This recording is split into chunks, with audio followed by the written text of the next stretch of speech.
Hello, everyone. Welcome to Off the Charts, episode 139.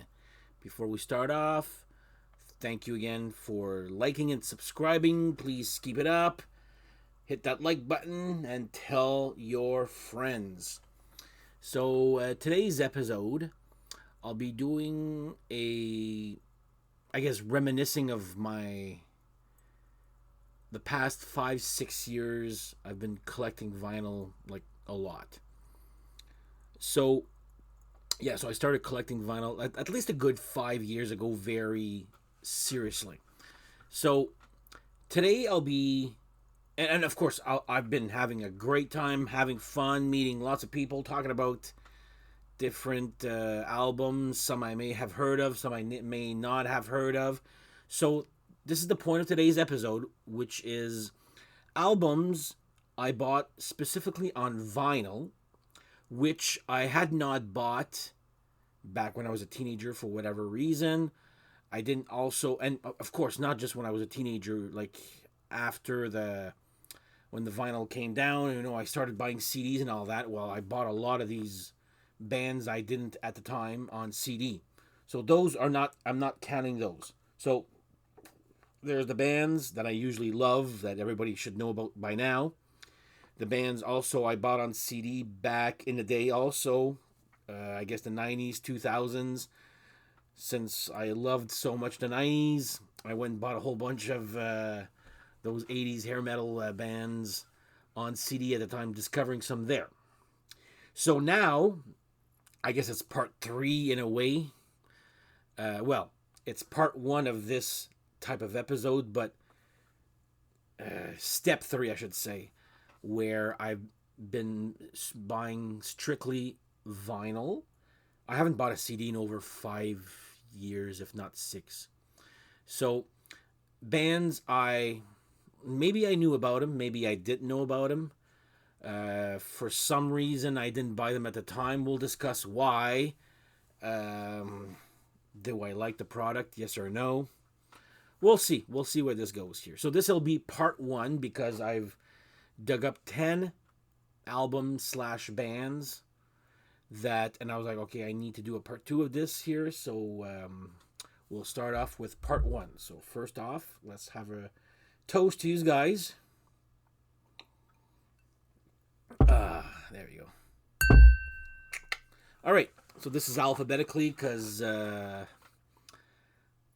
that's how I was looking through my list of what did I buy. Anyway, my vinyl collection is so well organized. I'm very anal when it comes to organization for music, movies, books. You can see those books there. They're all in order, some sort of order.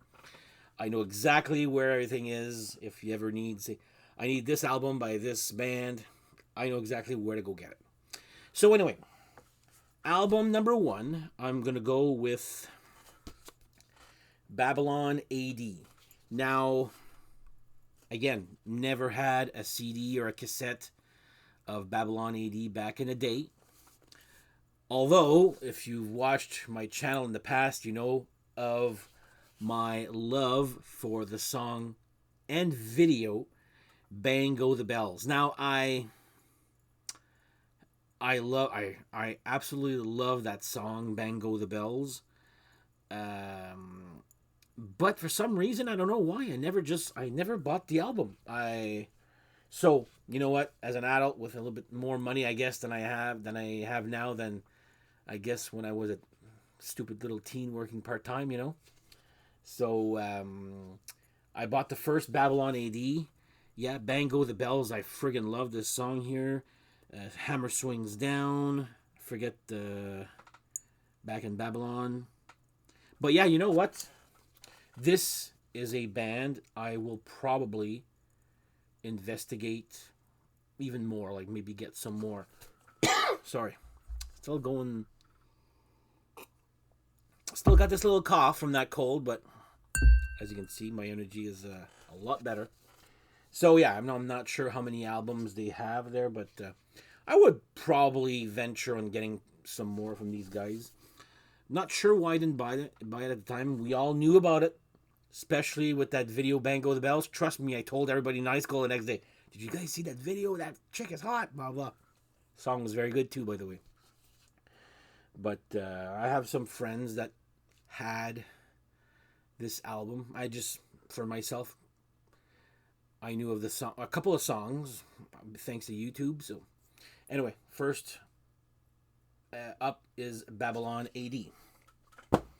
Next up, I knew the name. I know of the singer. So I'm talking about Bangalore Choir.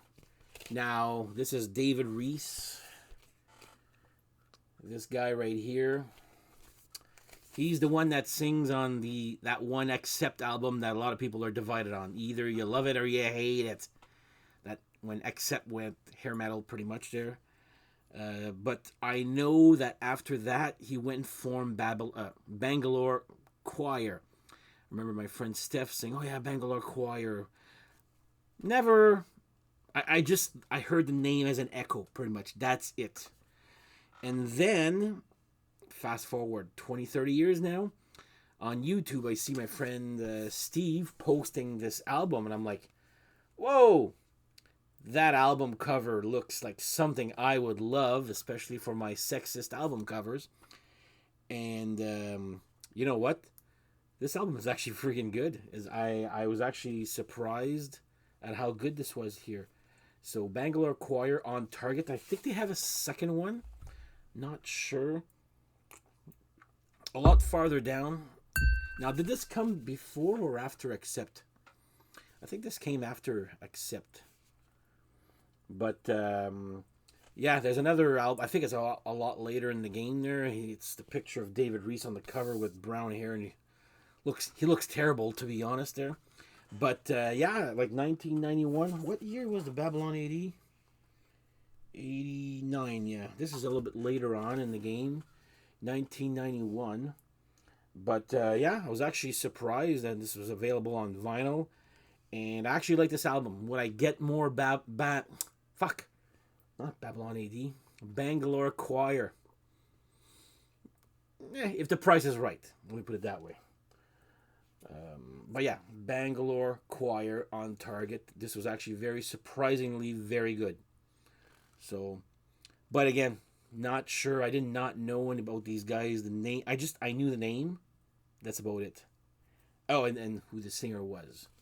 So yeah, but this was actually very pleasantly surprised. So Bangalore Choir. Next up, oh, these guys.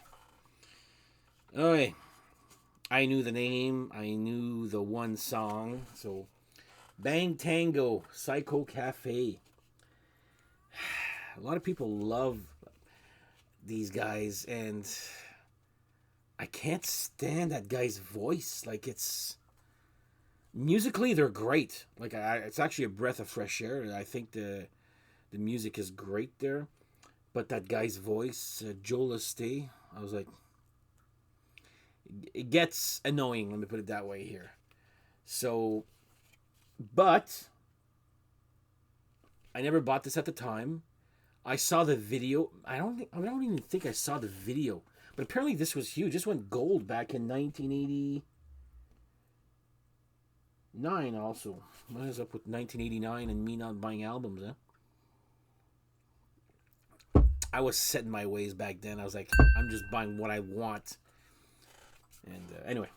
So, yeah, musically, I think they're great. Voice, yeah. You love him. You love this guy's voice or you hate it. Pretty much.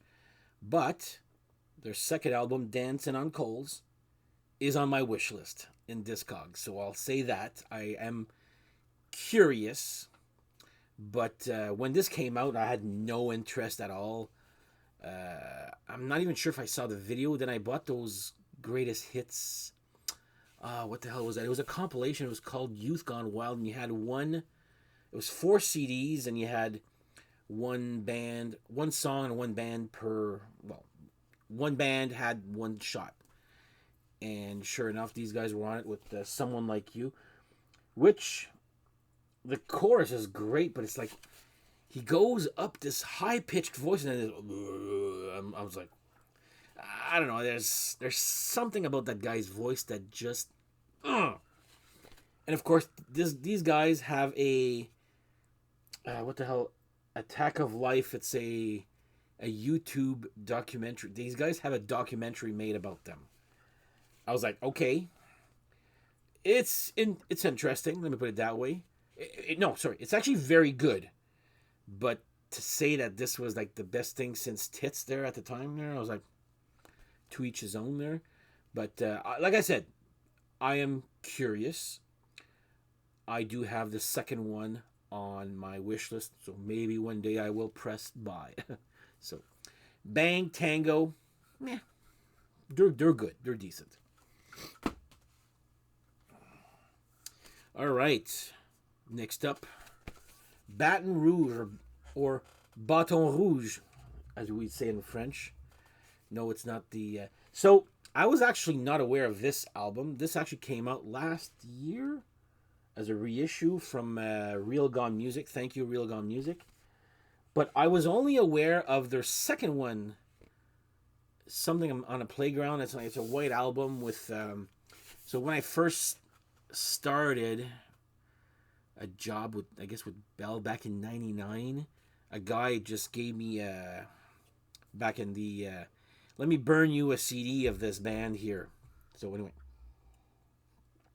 he burned me the CD. I was like, it's pretty decent. That's all I knew about Baton Rouge. Then of course came YouTube, and that video, Walks Like a Woman. Wow, was that ever freaking catchy? I actually love that song a lot. But when this came out, I don't think I was even aware. Like, I probably saw the band pictures in Metal Edge magazine, and that's it. And I'm saying maybe. Because when the guy burned me that second CD back in '99, I was like, I'm like, I think I know the name. I'm not sure. But here we are. And actually, I find this album very great. The first one, Shake Your Soul, yeah. It's actually friggin', it's a good album there. Probably at the time I was like, okay, here, enough of this hair metal. Now I'm just like, I'm actually going back to rediscovering bands I have forgotten. So this is another reason for this episode here. But yeah, I enjoyed this band a lot. Cover is like whatever. It's doesn't scream hair metal there. Probably why I didn't buy it at the time there, or probably never even. I saw it. I'm like, yeah, whatever. But don't let the album artwork fool you, or picture, I guess, not artwork. But yeah, this actually turned out to be pretty decent here. I like this one here. So if they would ever reissue the second one, definitely I would get it. So, but yeah, I just didn't know about these guys at the time, like at all. I found out about these guys in 1999. So this made zero effect here in Canada. So anyway, there you go. Baton Rouge or Baton Rouge. Or is it Baton Rouge? I don't know. All right. Next up, this is actually probably my most recent purchase. So I knew the name, and when I say the name, I was like very, very vaguely. I heard the name somewhere. I read it somewhere. Never saw this album cover in my life. Saw the video on YouTube a few years ago, then of course a couple of weeks ago there. So I'm talking about Bo Nasty. The album. This is actually a one and done album here. This is the only thing they ever done. Dirty but Well Dressed is the album. It's decent. Paul Winger is on this. Well, the Kip Winger brothers. Huh. It's good. It's one of those bands again. The guy's voice. Sorry. The guy's voice. You like it or you don't. It gets a little annoying at times, I find there. Probably why this band never made it. I don't know. I'm not a music critic there, like to a point there. I know what I like. This is okay. Musically, again, this is great. But yeah, "Shake It" is, like I said, the video that I saw there. But never seen this album in my life at the time. But I remember the name Bo Nasty. That's about it. I just remember the name. Um, yeah, it's good. I like it. Whether am I gonna get anything else? No, because apparently this is the only thing they've ever released. But seriously, I've never heard I've never seen this for sale at the time there. And trust me, I was on record stores a lot as a kid there, or a teen, I should say. So yeah, decent guy's voice, yeah. But did not know. Oh, there's a cover of Love Potion #9. Yeah, that Love Potion #9 there. So yeah, I'm glad I have it. Don't get me wrong. So, but I guess that's it for these guys here. So they're good. All right. Next up, these guys have a huge discography. I Oh, here, I'll show you guys the. So, Bonfire. I actually owned nothing until, again, I started buying vinyl. I saw this at a pretty decent price. I'm like, but also because I saw the video on YouTube for. What the hell is that? Hard on Me. Man, did I ever friggin' love that song. So, I knew the name. I have that one song that's on the Shocker soundtrack, so I knew the name since the was it 89 Shocker soundtrack about that time, 89, 90, I guess. I don't know. So I knew the name Bonfire. Don't own anything about except for this one album. I'm not crazy about the singer's voice. It's not annoying, it's just very bland. His range is very limited, I find there. The high stuff is probably done by the rest of the band or the background vocals there. But it's actually very good. My friend, everybody keeps telling me if I like this type of music, but this is like late here. This is 90. Oh man, this is so written small. Anyway, I think this is in the 90s. Doesn't have the date here. Anyway, I'm not going to waste your guys' time with this here. But anyway, but apparently these guys have like, they have like 10, 15 albums.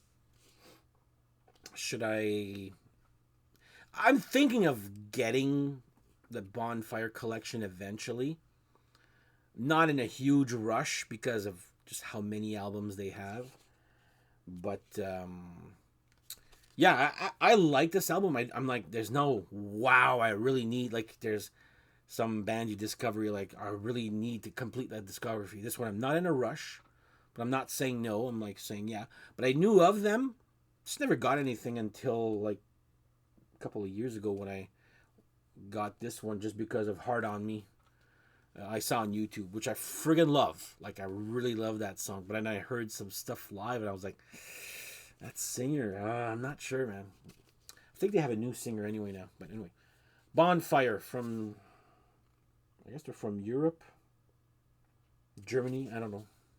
Somewhere over there. So, Bonfire.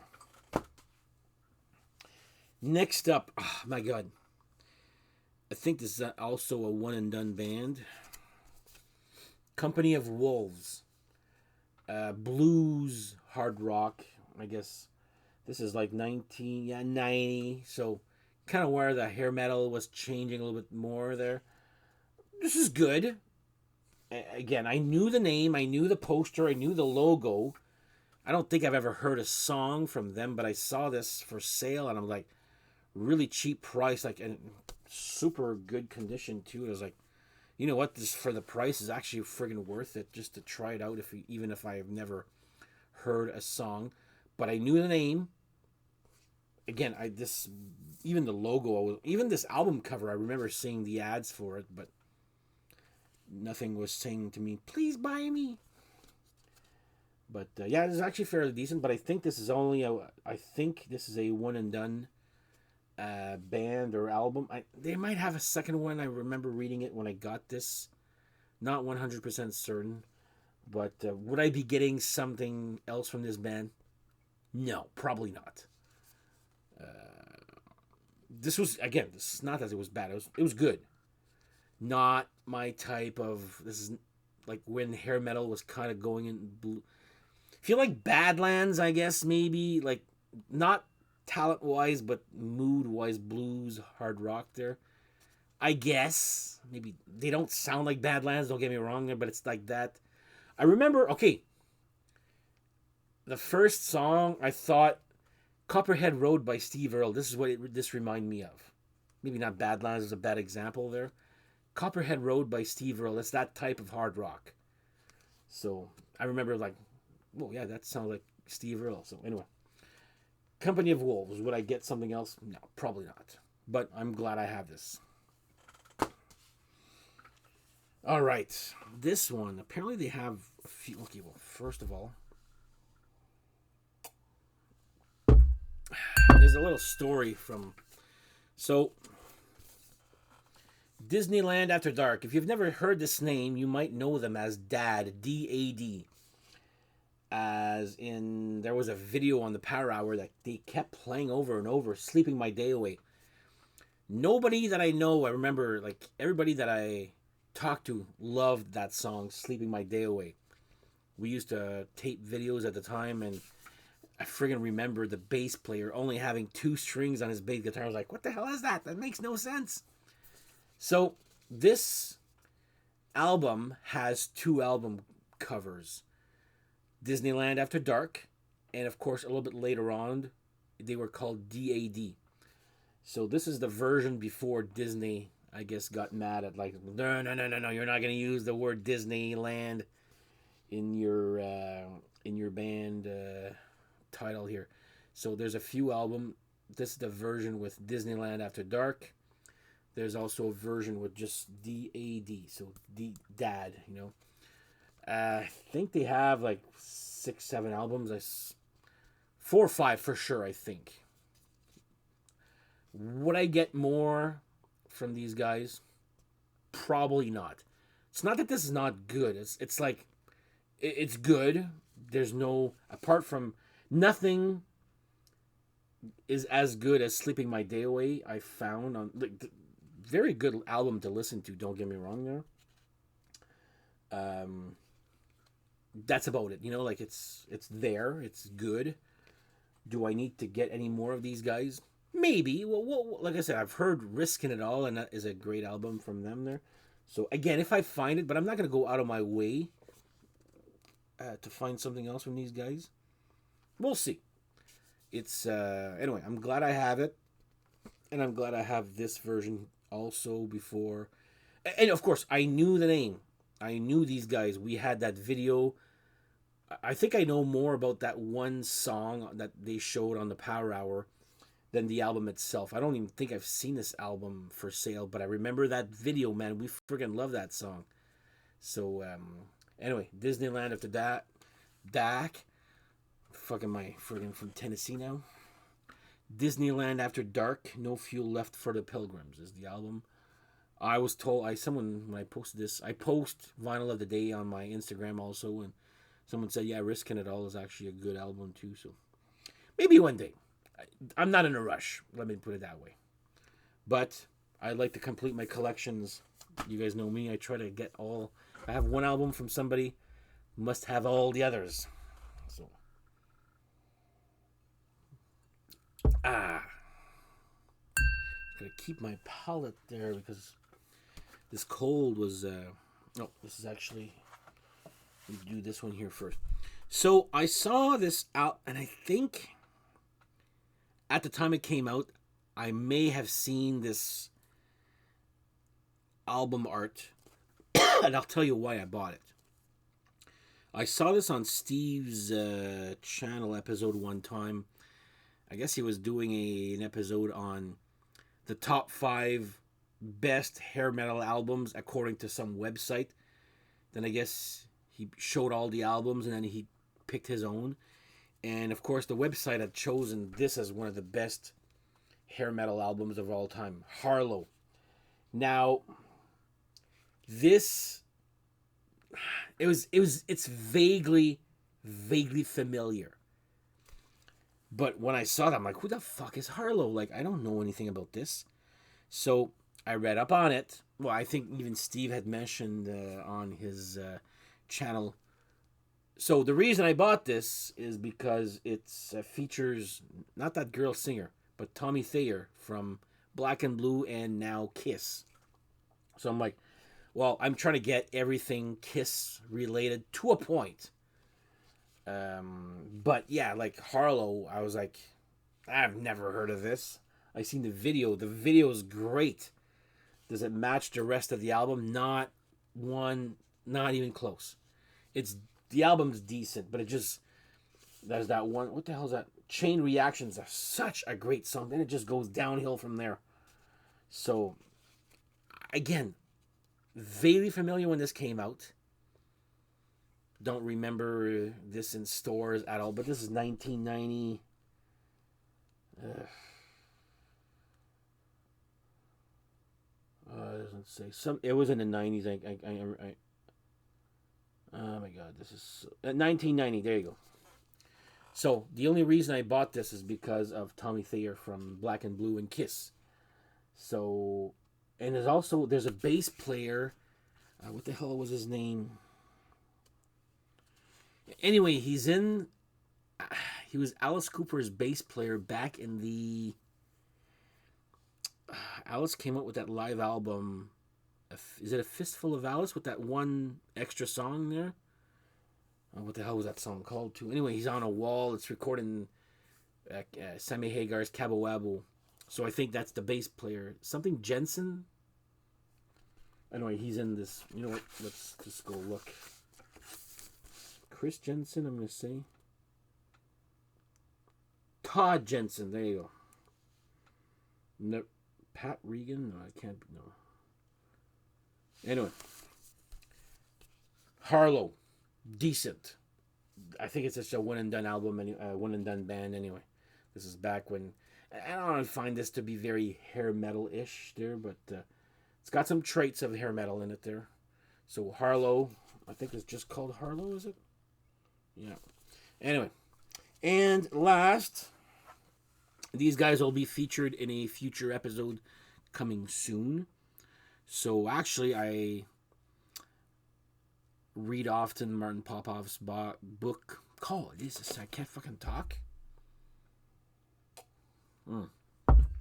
There you go. That'll make me less sober.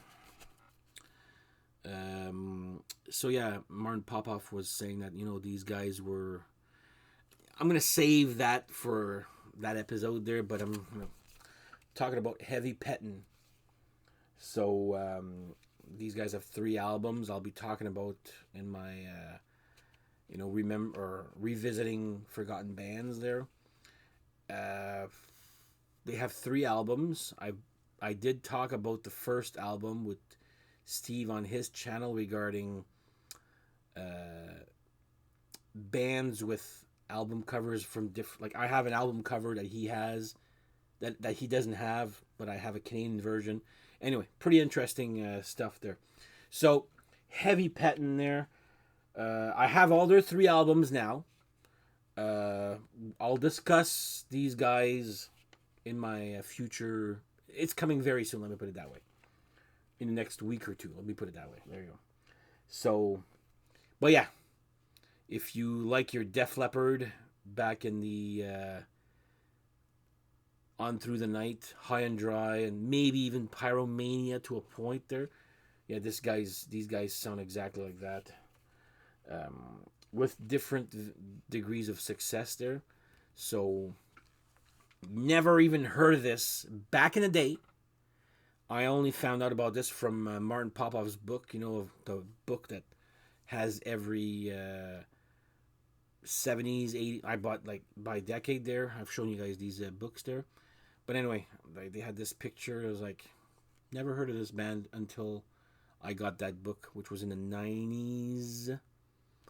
So, and then of course, I didn't own any heavy pen until last summer. I found one by accident in Montreal with a trip with my friend Pascal there. So I was like, might as well get the rest of the collection now. So I got the whole collection now. So anyway, more to come on this. So heavy pen's my last entry that I got into. So this is part one. So I'm going to do a part two. So again, bands that for some reason I did not buy at the time. Whether lack of money, lack of interest, didn't know it existed. Just went, yeah, you know what, just who knows. So this is 10 bands right there that I bought because I bought when I started collecting vinyl again, very seriously. So there you go. This is part one, and we'll do part two soon, hopefully. Let me know what you guys think of these 10 bands. I know Bang Tango is going to get lots of flack. It always does every time I mention that band here. But you know what? I just don't like that guy's voice. So sue me. But anyway, looking forward to part two. So anyway, that's my first 10 albums or bands that I bought without, not blindly, but some of them blindly, some of them not blindly. I've investigated. Thank you, YouTube, for letting me into your living room, I guess, or work quarters. But also thank you, YouTube, for having all these videos, and you're like, oh my god, I never saw this, I never heard of this band. So I've heard about, there's a couple on my wish list, let me put it that way there. So anyway, on that note, thank you guys again for watching, for liking it, subscribing, and we shall see you guys next episode. Take care. Bye-bye.